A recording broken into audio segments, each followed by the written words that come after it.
Shalom Aleichem and welcome to Online Smicha. We all know the Isser of bishul akum.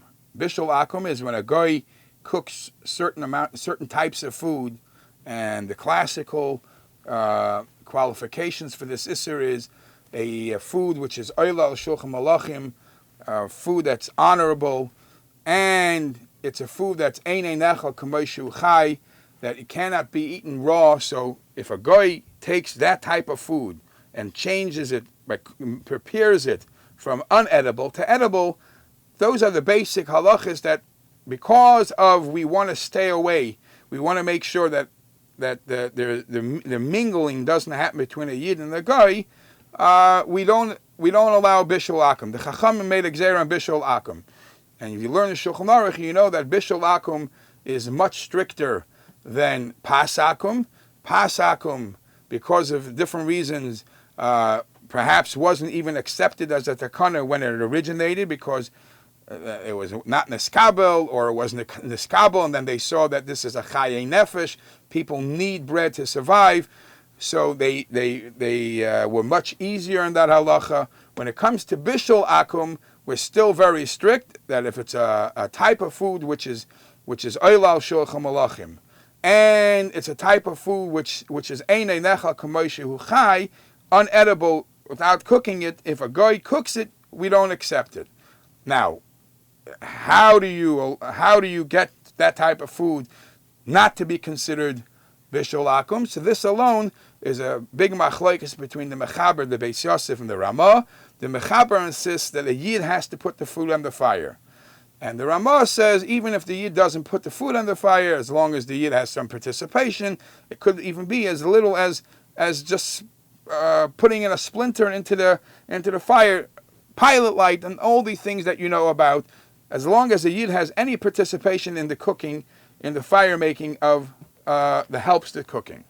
All right, that's in a nutshell the halachas of bishul akum, which in Shulchan Aruch it's Simin Kuf Yud Gimel in Yeridea.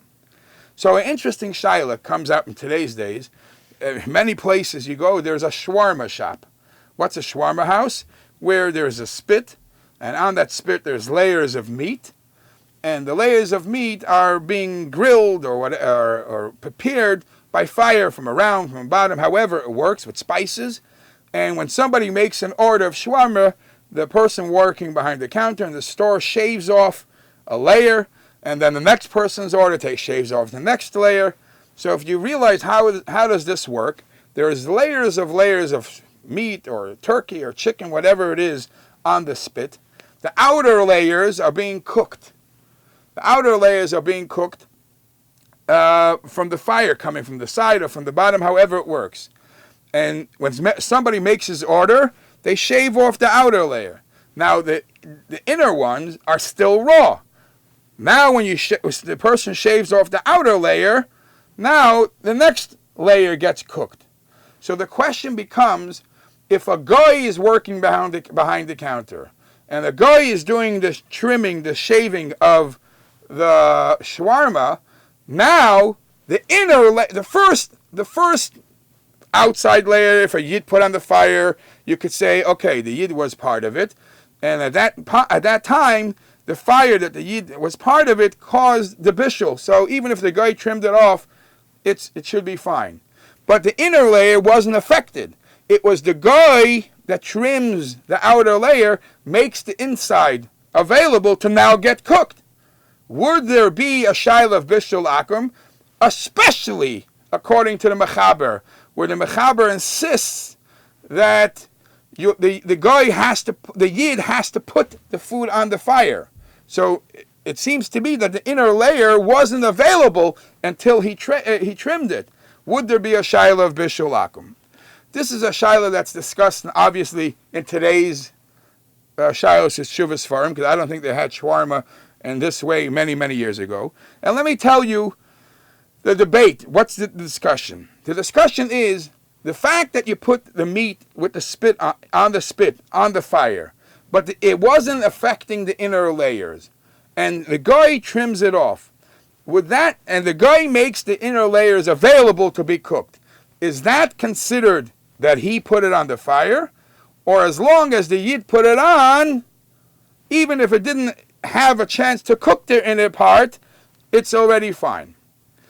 So we do find, for example, the Ben Ish Chai says that grama, a trickle-down effect, an indirect effect of cooking, is not a problem in bishul akum. In other words, this was on the fire.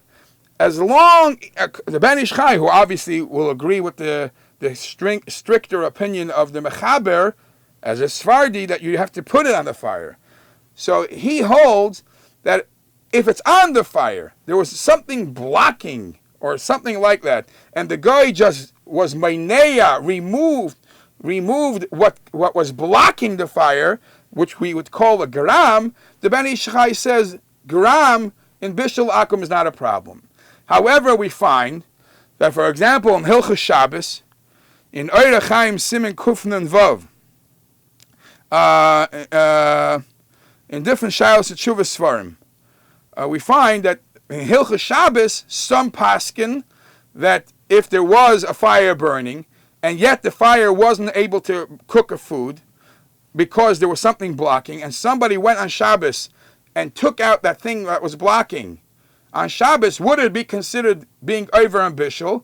So some argue, some like the Chazon Ish in Simon Yudalit Sif Katan Yud Beis, he holds that to take out, to remove a meineya is also considered bishul. So the question would be, would he say the same at the issue of shwarma, that removing the outer layer would make it available, that's like considered bishul.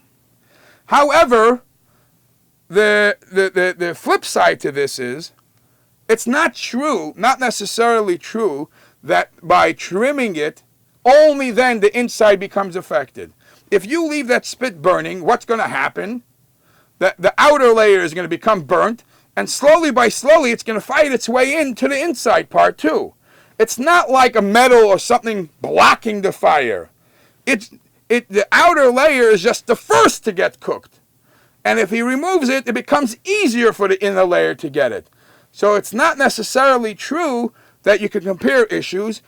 As long as the person, the Yid, puts it on the fire, it will already pass as a heker or a passing halacha for bishul akum for all layers of the meat. However, there is a discussion, what would be the din if during the process, somewhere during the process, the Yid, the fire is still burning. I don't know how the machine exactly works. Somebody wanted to fix something, add something, so he took off the spit. And he's adding meat or fixing the meat or whatever it is.